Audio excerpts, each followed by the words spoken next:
My name's Ben Zala and I work mainly on great power politics, or the diplomacy of the major powers, and issues around nuclear weapons, and particularly looking at the issue of the global nuclear order and what it is and what might challenge it in the years to come.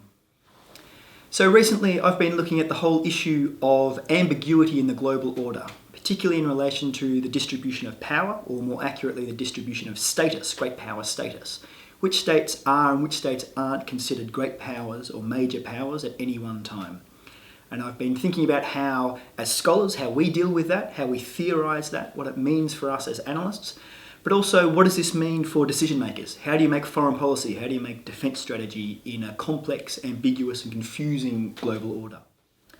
So one of the policy issues that I think we need to be looking at, both as analysts but also as policy makers and decision makers, is the kind of nascent or sort of growing reliance on advanced conventional weapons, or what might be thought of as strategic conventional weapons. And by this I'm mainly referring to ballistic missile defence and what's referred to as the conventional prompt global strike system.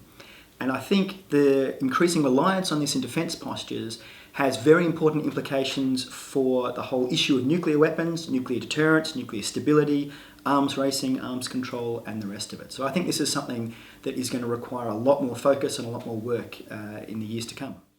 So I ended up in international relations mainly due to two factors really. In my late teens and early 20s I got involved in activism on a number of global issues, particularly around human rights, justice issues and issues around peace and security.